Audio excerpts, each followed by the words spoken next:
searching a mean one in a gated community. It's called prison.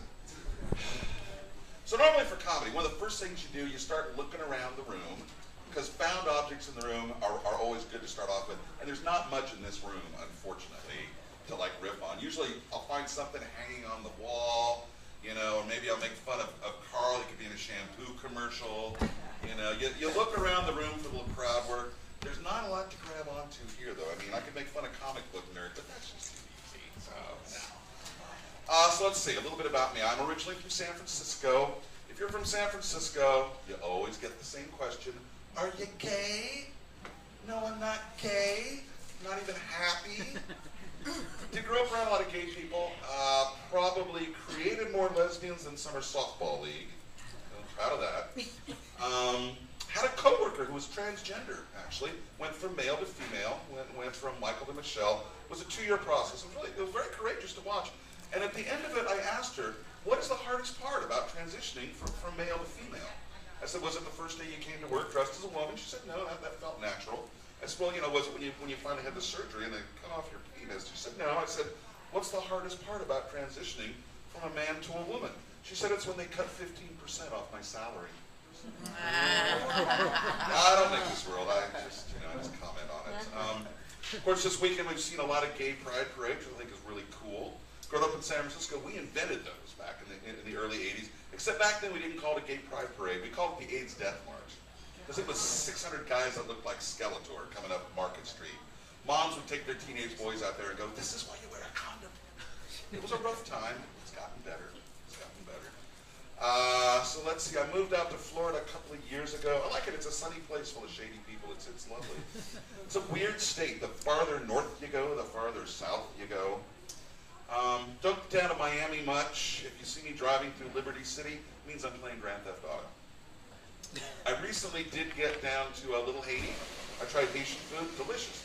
Only problem is you eat Haitian food, 20 minutes later, you have the urge to drive a cab. It's a strange thing. People always love a little local humor.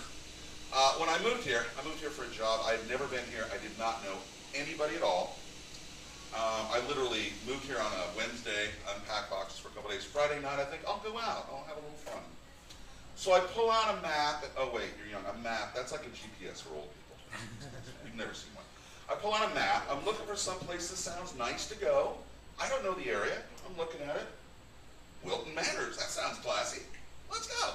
Drive down there. Now, you would think, 45 years of living in San Francisco, I would have like amazing gaydar. And I can usually spot, gay men, it's not hard to tell. Now, gay women, I can't tell. I'll look at a woman and say, is she a lesbian or is that just a terrible haircut? I don't know. Men, I can usually tell, but I'm clueless. I'm driving around Wilton Manors. I'm looking for some place that's classy and upscale. I see a nice place. It's got like a bird on the sign. It's named the White Swallow. Sounds good. Go in. Order a drink, look around, all right, any cute girls here? No. In fact, there's no girls at all. And my mind just stops. Literally the first bar I walk into, I realize I'm at a gay bar. But you know, I just spent $4.50 for a cocktail, $4.75 with tip. So I figure, I'll just slam my drink and I'll leave. And some dude comes up to me, a little short, fat dude, offers to buy me a drink. I said, dude, gotta be honest. If you think you're going to buy me a drink or two, I'm going to suck your dick, you got the wrong guy. He said, no, I'm going to buy you 8 or 10 drinks and then suck your dick. And I went, whoa, gay guys have it good. Why couldn't I have been born a gay alcoholic? So I started drinking with the guy and his friends. Nice guy. They all moved here from Puerto Rico.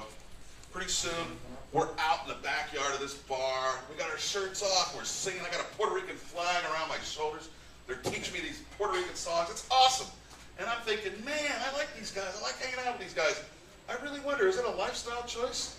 Or do you just have to be born Puerto Rican? Because I want to convert. See, that's a little joke where you think I'm going one way, you end up going another.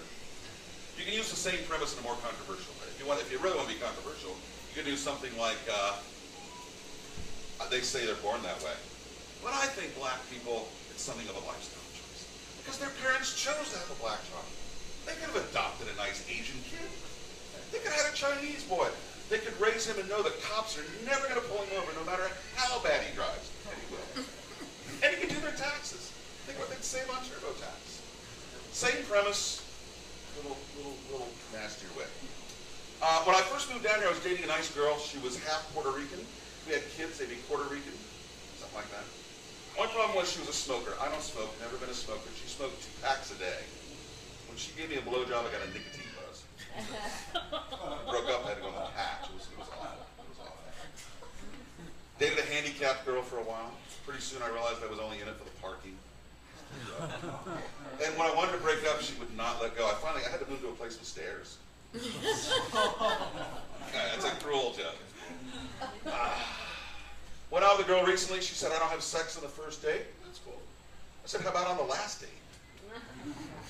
So a couple hours later, we're having sex. We're rolling around in bed. We're thrashing around. She's screaming. She's screaming out the wrong name. She's screaming out the wrong name. What do you do? I stopped. I said, honey, honey, honey, my name is not rape. I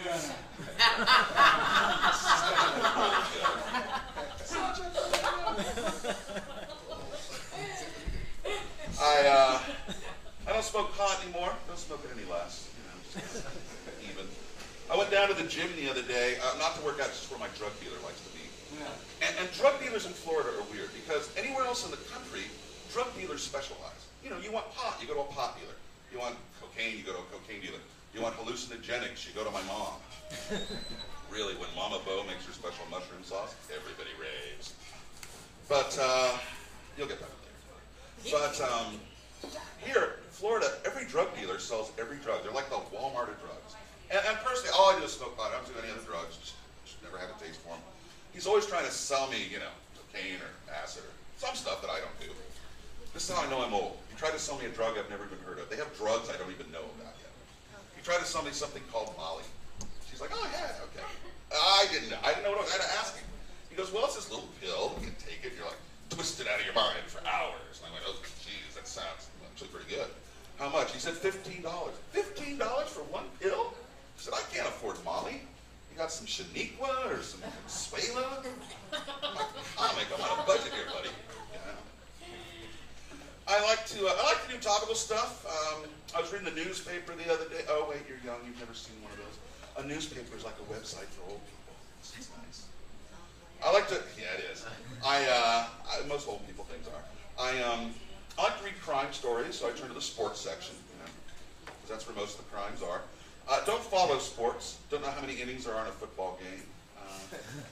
I understand hockey. We got any hockey fans? I went through that pod. A little shout out. Okay, we got one hockey fan. Joyce, is it? Yeah. Yeah. So I understand in hockey they have periods, right? I think so. Okay, that would explain all the fighting. I can. I was reading in the paper down in Miami Gardens. The police chief was arrested for soliciting a prostitute. Yeah. Now, my personal opinion, perhaps the 4 most beautiful words in the English language are, the police chief was arrested. I could read that in the paper every day. I read that, I said, that is comedy gold right there. He was arrested soliciting a prostitute from an undercover. He offered $100 for 2 girls. I didn't know that's how it worked. Is it like a Publix BOGO? No. Buy 1 whore, get 1 whore at equal or lesser value? Is that how it works? And they call it soliciting a prostitute. I don't quite get that. The only other time I see the word solicit is a credit card solicitation. Is it like that? You've been pre-approved for a whore, up to $500. just very odd.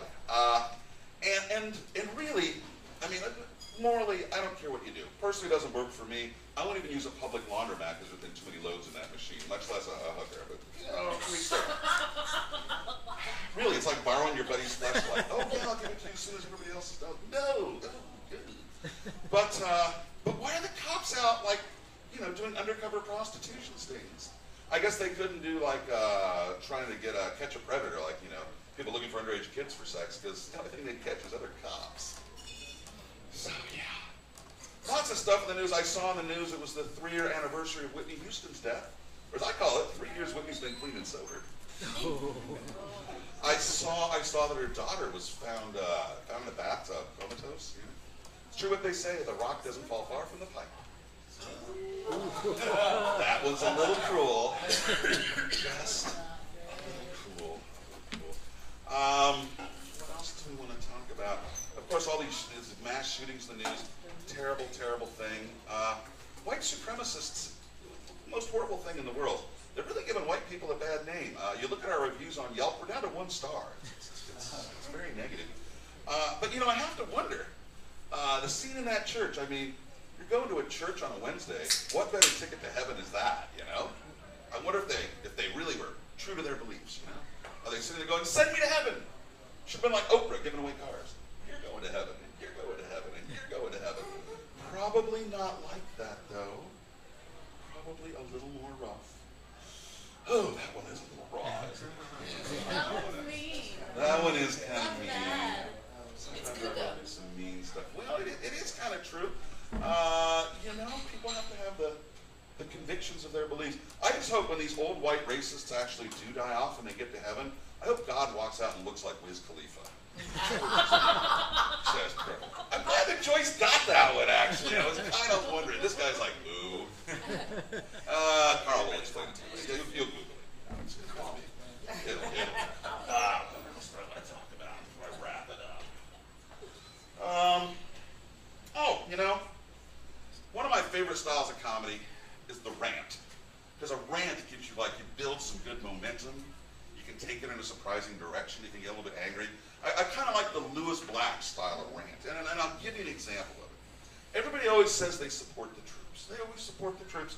We don't support the troops. We really don't do much for them at all. We have 40,000 combat troops muster out every year.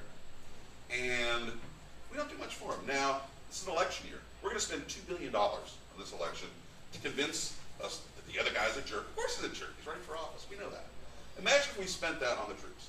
At 40,000 troops, $2 billion, do the math. Well, some of you went to Florida public schools. I'll do the math for you. It's $50,000 per combat troop. With that kind of money, we could get them free beer and free hookers for a year. Heck, we'd have a war shortage in this country. And that's where I get to the second part of my plan. Now, a lot of people can't afford the mortgages. They're losing their houses. If we have those housewives sleep with those combat vets and the government pays them, everybody wins. Now, I know what the husbands are thinking. My wife's gotten kind of fat since we got married. Maybe he won't want to sleep with her. Trust me, this guy's been at a forward operating base in Afghanistan. He would screw mud at this point. All he's been seeing are women in beekeeper outfits, really. The only reason democracy is going to succeed over there is women are already wearing voting boots, okay? It's these guys, trust me, they will bang your wife. In fact, the only reason some Marine in the prime of his life doesn't want to sleep with some housewife is if he's gay. Nothing wrong with that. Don't have to be straight to shoot straight. And that's where I come to where you guys can support the troops. That gay combat vet, you're going to have to take one for the team. And when that big load hits the back of your throat, just remember, you're not gay, you just love your country. That's my rant. That's a tough one to swallow. Oh, I like that. That is good. One little final note about me. Every comic wants to be on TV. That's like the big dream. I finally made it onto TV last month. I made it onto network TV. It's not a joke. It's not a joke, I did. But here's the irony of my life. You saw the big controversy over the Duger family, 19 and counting, the guy molested. Horrible. I wish he went to prison. Okay. What network did I make it on? 3 days after that broke, I'm on TLC. And it gets better. I'm on a show called The Psychic Matchmaker. Episode 10 is about me. It's a reality dating show. It's ridiculous. The TV guide description of my episode is, Deborah has a new client who's looking for love at all the wrong places. Thanks, TLC. It's going to be on Amazon Instant Streaming soon. You can watch me. I go out on a date with a 350-pound woman. It's ridiculous. And here's how reality TV works. The very first thing that we filmed, they said, give us your name, your age, where you're originally from. I'm Ron Beau, I'm 50 years old, I'm originally from San Francisco. I said, that's great. How about you're 48, originally from Fort Lauderdale? Awesome. That's reality TV. Anybody got some questions? Yeah, so I know sometimes the audience, they don't really know when you're about to punch, and you know when you're about to punch. You punch, you don't really get that laugh that you want to get at that moment. Do you keep going with that to try to get that laugh, or you just hop on something different? How about something different? I have some bits that are what I call telescoping bits, where if it works, I can keep doing it, but if it doesn't, I don't. It's also good, ideally, especially if you got a drunk crowd, you want a rhythm. You want line, line, laugh, so that they know when to laugh. The other thing is in comedy, if you heard the rule of threes, Yeah. okay, things come in threes. So just for example, and this is true, I recently had a genetic test. I was adopted as a kid. I had a genetic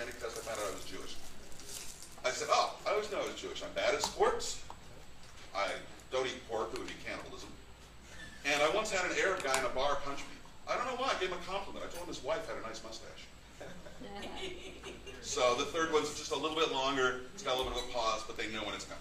Yeah. If it's a drunk crowd, you know, you want to have some one-liners in your pocket. The other thing is, if you're hosting, the host position is very different because first people are just settling in and getting their drinks. They're not quite in that comedy mood yet. And the host has to kind of feel people out to see what they want. Do they want dirty? Do they want clean? Do they want political? Not one-liners, whatever. So the other comics can adjust. And if you're a comic, you want to listen to the host and listen to how the crowd reacts. I have a hosting trick that I use, and it works great in like comedy clubs. You always the host usually asks, "Oh, anybody else celebrating something special? Birthday, anniversary?" It will always be somebody with a birthday. It will always be a woman. It will be a table full of women. I guarantee every comedy club this will be true. That week, I memorized the birthdays of a few famous women. So I'll go, what exactly is the day of your birthday? Is it today? Was it yesterday? Whatever day it was. Oh, did you know you share a birthday with, you know, Amelia Earhart or whomever, right? Oh my God, I look like a freaking genius. Now, next week, I've forgotten those dates and memorized 3 or 4 new ones. But it's a great little trick. And now that whole table, they love me. They love me for the rest of the night. And no matter how stupid I am, they'll laugh.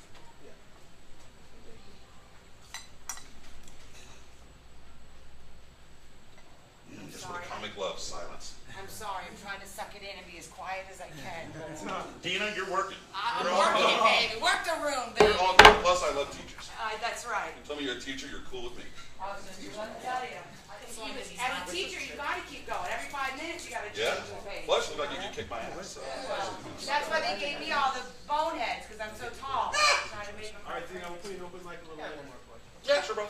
And so when you're trying to write, I'm not really sure what the technical definition of writer's block is, but you know when you're trying to write something, you're like, that's not funny, that's not funny. Yeah. What do you do to get out of your head in order to move forward to write?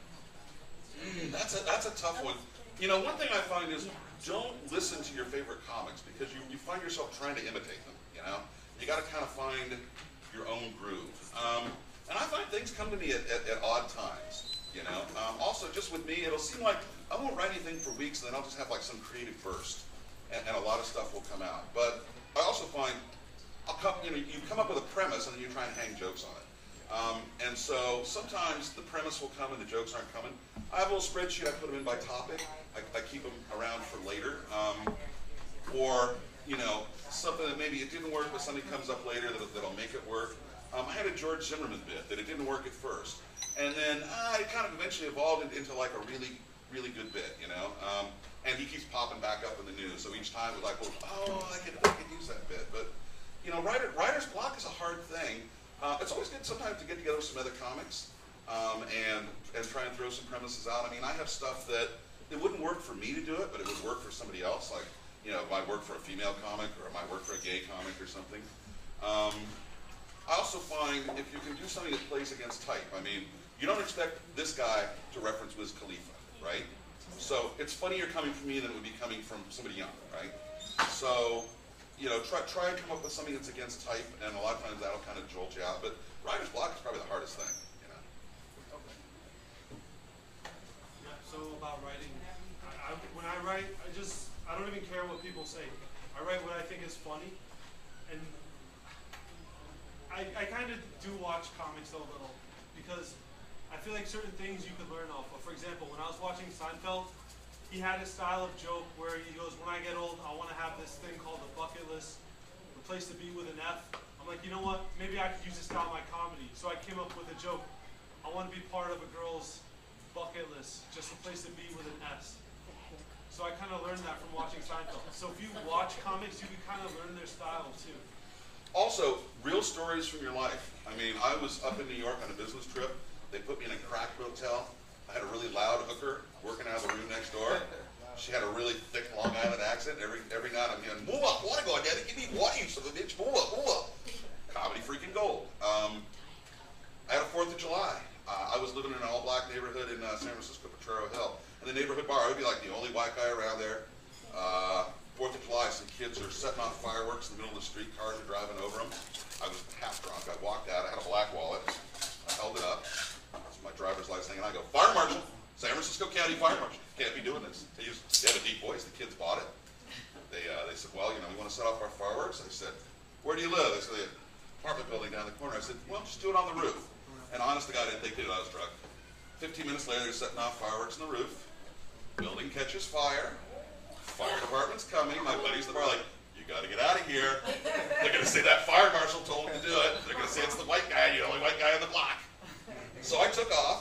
months later, I'm in the bar, and some dude is giving me the whole, you don't know what it's like to be black in America, man. Every time a police car rolls by, I'm scared. One of the old dudes puts his hand on my shoulder and goes, every time a fire truck rolls by, this guy's scared. It's just a real story, but you know, every 4th of July, I can drag it out on stage.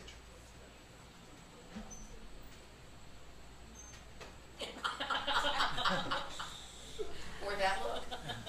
I've almost gotten arrested so many times. I swear to God, I could do a freaking hour of comedy just on stupid things I've done. Can't believe I didn't get arrested, you know? What if you're in the middle of a set, but you're not getting the crowd response at all?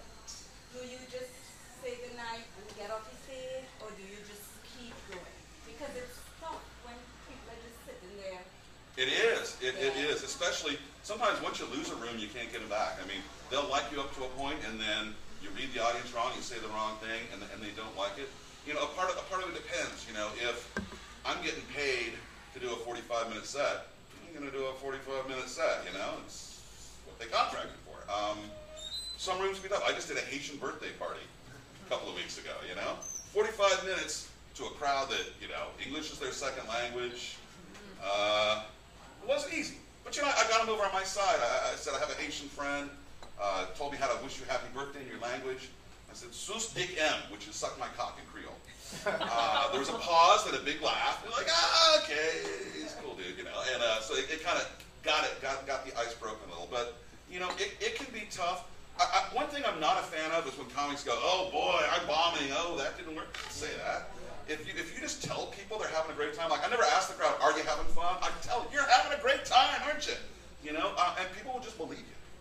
You know, that, and if you see a comic having a hard time, laugh out loud, and that can help get things going. Yeah. Yeah. I also wanted to say, like you said, if the crowd's not laughing or responsive, Yeah. wow, this is the best crowd ever. Yeah. You'll start getting a little laugh out of that, and then when you talk, you start becoming a little more likable. Yeah, or get them to wake up. I'll say, you're a great crowd. Give yourselves a hand, and it gets some clapping. And then I have a standard joke that I have for that. I go, man, you're a great artist. Not like this show I did last week.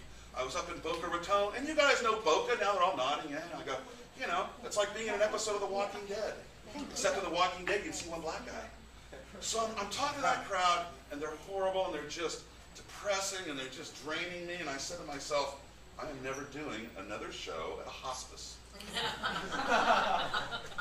And you know, and it's a little pause joke in the middle of the set, but I've got them to clap, I've got them to nod, I got an easy laugh. Sometimes that'll build a little momentum. It's kind of like breaking. And some nights you're going to suck. Yeah. I can have material that, man, they loved it last week, and the same demographic, the same material, they're just not feeling it. You know, it happens. It happens. But you just keep going, and then you. Yeah, I mean, I'll try to change it up. I'll try and think of some, you know, different material. And that's one thing. You know, you'll have throwaway lines that I'll have just to use while I'm thinking up something. You know, I'll say, I have an easy throwaway line. I just did a bunch of the Seminole casinos, and I wanted to thank the Seminoles for having me. I wanted to get them a traditional Native American gift.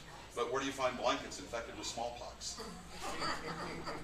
And it's one of those, I can say it on autopilot, and while I'm singing, I'm using that to think, and what am I going to do after that? Because it's an isolated thing, and I can just switch to pretty much anything after that, you know? And never use transitions. If you're going to change subjects, just change. You don't need to segue. They don't care.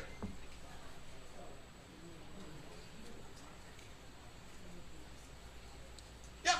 So, say for instance, you're not doing one-liners, you're doing the opposite of that. Yeah. Do you always try to recall anything, or do you? Like callbacks? Yeah, yeah. Callbacks are great. I'm not good at them, and I need to get better at them. I find them hard to do, you know? I don't know, I find them hard to do, but they're the sign of a good writer. They really are, and audiences love it, especially the longer between the callback, you know, from something at the beginning of your set and the end, man, they love it, and it's the mark of a pro. I always recommend it. I'm just not good at it. I like you. You have good questions. Oh, okay. Oh, and my question was not. Well, I mean, you know him. That's a bomb. It's a bomb? Okay. The cops talked about a bomb going off. Awesome. No, honestly, though, I'm in corporate America, I'm in sales. Sure. I'm good at it because I like talking to people. To get me through the day, I just say, okay, I'm going to make this person laugh, I'm going to make that person laugh, I'm going to make the whole office laugh. You know, Sure. kind of, you know, right before I walk in, I'm seeing a customer. kind of just tell myself that when I make it happen, help me make it throughout the day. Because I know that it's really what I want to do, get about becoming this one really to it. Because sales, corporate America, Sure. Yeah. I'm appreciative. Yeah, it brought me from Atlanta out here. Actually, from California to Atlanta out here, promotion and stuff. I lived in Silicon Valley, and so now that I'm here, you know, it's time to do what I was supposed to do. Yeah, I actually work for the American Red Cross, so my job is just one long series of disasters. Actually, I work for the national headquarters up in D.C. I've been there for years. I'll probably be there until I retire. I love my job. But, you know, it frees me up to do this, so. I haven't been to the office in, God, 3.5 years. Is that where you live in D.C.? No, I live here. I just work out of my house here. I get an easy joke out of it. I say when I moved to Florida, the first thing I noticed was I didn't have any black neighbors. I'm used to having like diverse neighborhoods. It's coming from California. No black people where I'm living. And I asked everybody living around me, how come there's no black folks here? They said, Ron, you're living in a town named Plantation. Easy. So what got you to want to do comedy? Why you do comedy? I thought I was funny. Not so much. You know, I've wanted to do it for years, and I had my friends encourage me to do it for years. I'm that guy that parties. My friends will go, oh, tell that story about the hooker in the room next door, blah, blah, you know. And I have a lot of those stories. I have the, you know, I was almost getting arrested for smoking weed, and I convinced the cops that I was only doing it because I was afraid of beating up my girlfriend. It's a horrible story, but it's a funny story, you know. And so I just started doing, like, you know, real stories. You know. By the way, the Flanagan's Cup, why do they have my face on that cup? I know. They should have paid me for that. How different is it seeing here as opposed to California? Because people leave Very, here very. to go to California. Yeah. I mean, I've thought about spending, because I can work from anywhere, I've thought about spending a few months in like Seattle or Portland. I've been told it's a great scene there, and I have some connections there. Here, people don't read the news much, so it's hard to be topical. Right. Something that I will think was a big news story. I mean, a couple of months ago, a guy who was a convicted child molester won $3 million in the lottery. I thought everybody would know this story, and it was comedy gold. They didn't know it. And if they don't know it, they think I'm making it up, right? So, yeah. It's hard here. People tend to be racist here. They tend to be conservative, and I'm very liberal, and I hate I hate homophobia, I hate racism. So there's just a lot of stuff that would work here that I just don't like. It's not me, you know. I love doing gay rooms, lesbian rooms, or urban black rooms. Give me a room full of old white people, and it's just the most boring audience. Young audiences here are good. They get a lot of literary references. You know, I made like an S.E. Hinton reference the other day to a young crowd, and they all got it. I was really pleased. But like old people here, they want some Jewish jokes.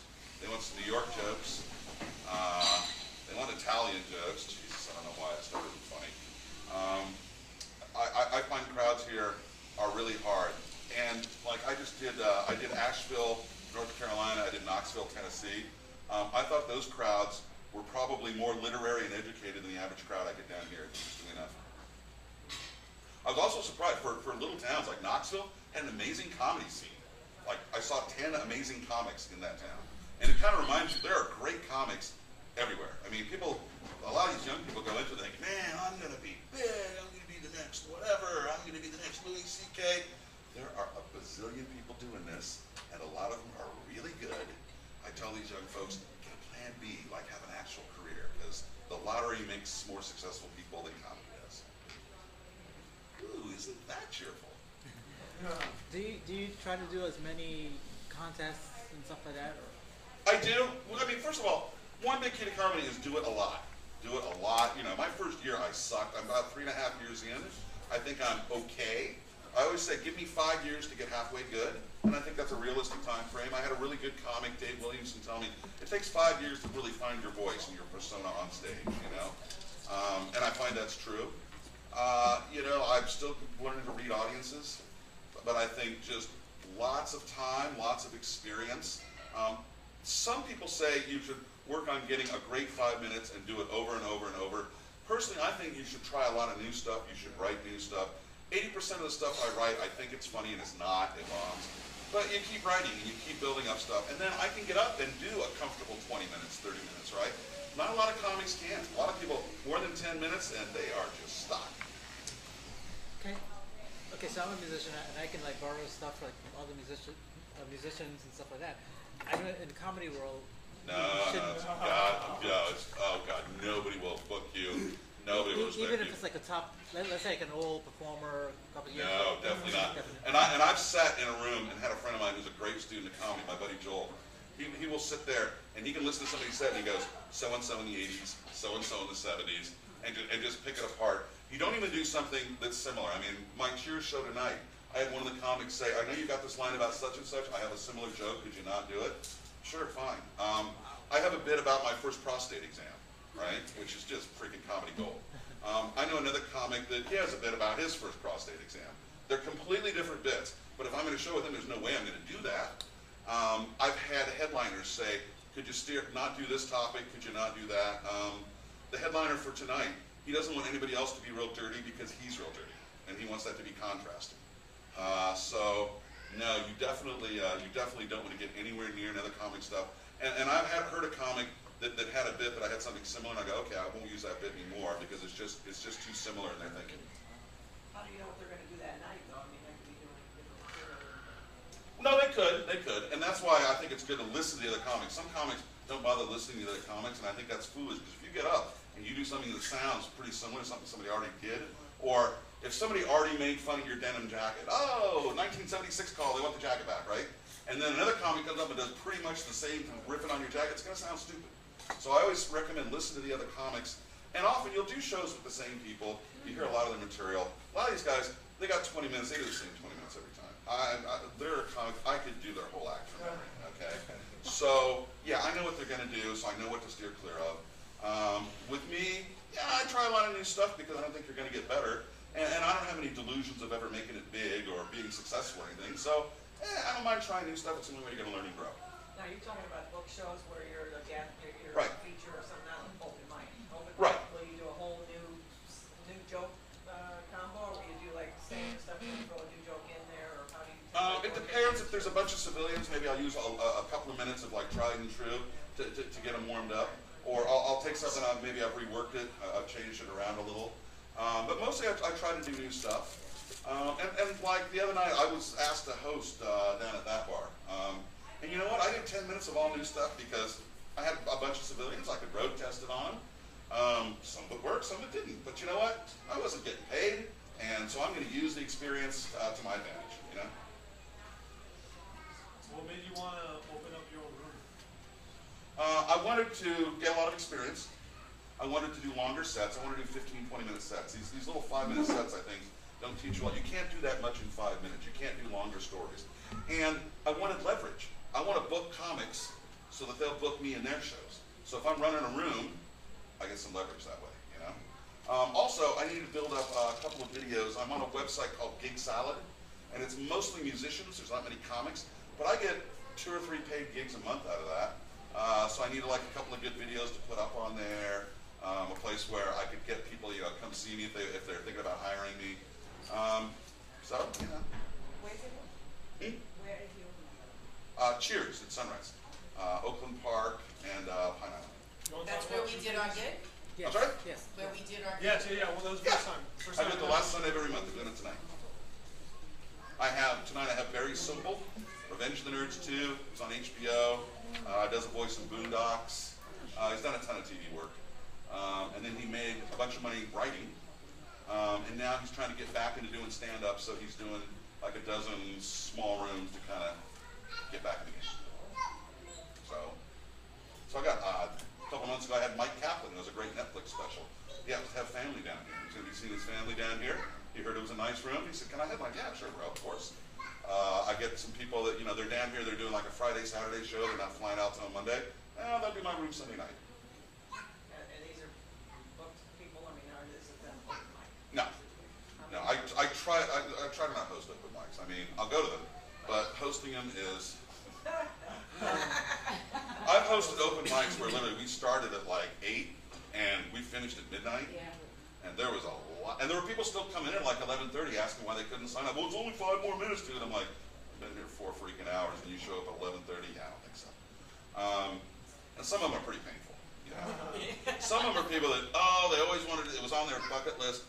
I had one at charity events. You get like some random people. I had some chiropractor get up. He's doing jokes that he got off the internet. Most of these literally I heard him when I was a kid. He's reading them off cards. He hasn't even memorized them. And afterwards he comes up and goes, "Oh man, we got to do a show together. You're really good, bro. Here's my number." I'm like, "You don't even know what comedy is." I'm not going to insult the guy. Hey, it was his dream to do it. Great, read some jokes off the internet, but that's not comedy. You know? So what do you look for when you book people? I look for somebody that has kind of a consistent persona. You know, if you're getting up and you're just kind of random and all over the map, no, I want somebody that, you know, they're representing the point of view. I try and get a little variety, because if I'm going to do 5 comics, you're not going to like all of them, but I want everybody in that room to say, "Oh, that one, I love them." And it'll be a different one for everybody. I always try to get at least one woman in, because I think there's not enough women in comedy, and I really want to see more of that.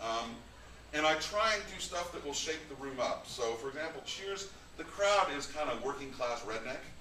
So I booked a couple of gay black women who I knew would bring a ton of their friends. And so you had a minority gay crowd that made the rednecks really uncomfortable, and I love that.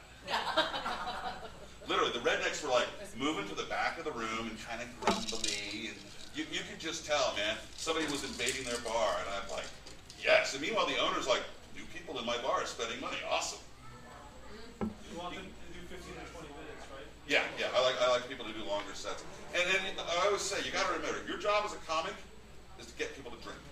That's your job. Your job isn't to make them laugh. I mean, it's great to make them laugh, but if they show up to hate you, as long as they're showing up and spending money, the owner's happy. That is your job.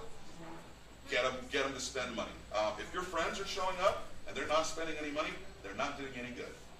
And when the first time I did Jackie Knight's Room up in St. Augustine, I had a table of 6 people come, and I had them tell the owner they were there to see me, and she realized that booking me, put an extra couple $100 in your pocket.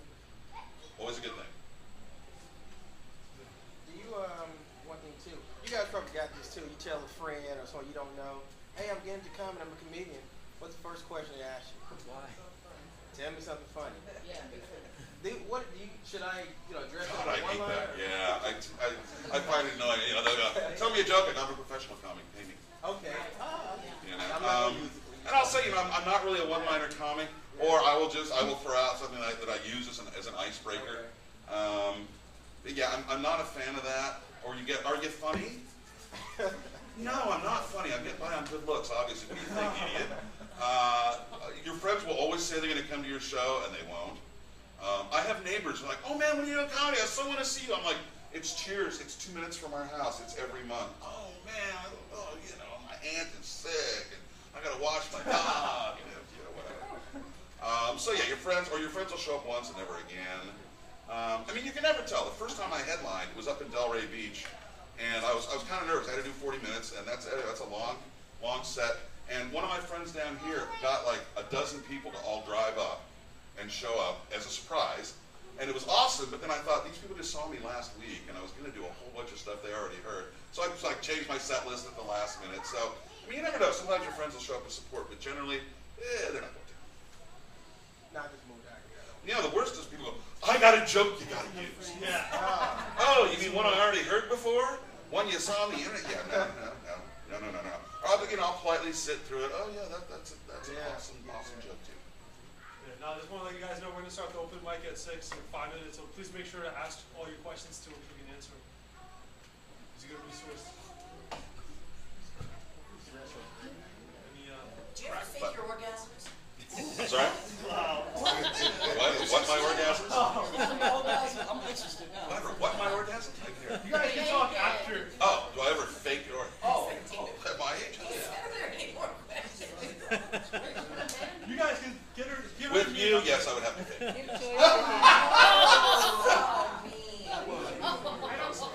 It's funny. I usually, when I'm doing crowd work, I usually pick on men because you look like a bully picking on them. You do. And I had a guy call me. I was like, "You made fun of every guy in the front row, but none of the women." I'm like, "Yes, that's true. Because first, I'm a gentleman, and second, those bitches will cut you."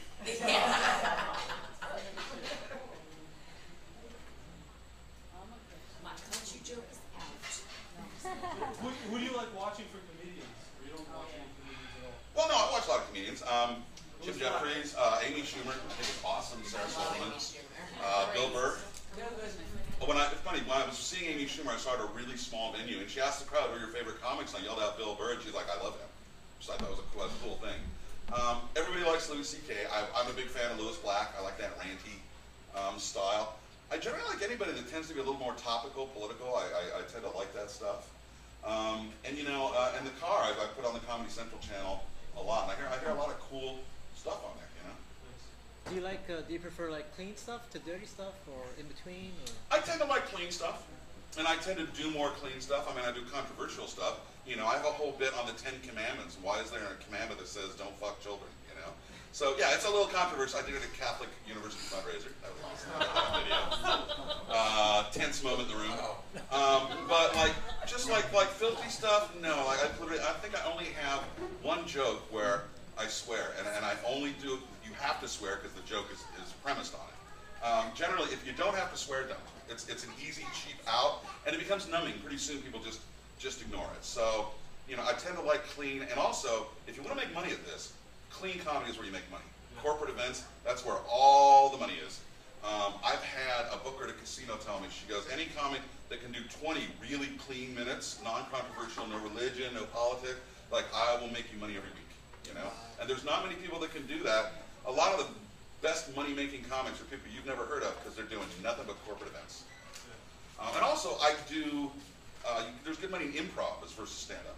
Like, I get hired to do murder mystery dinners. I always play either a cop or a mobster, which is apparently pretty much the same role, I guess.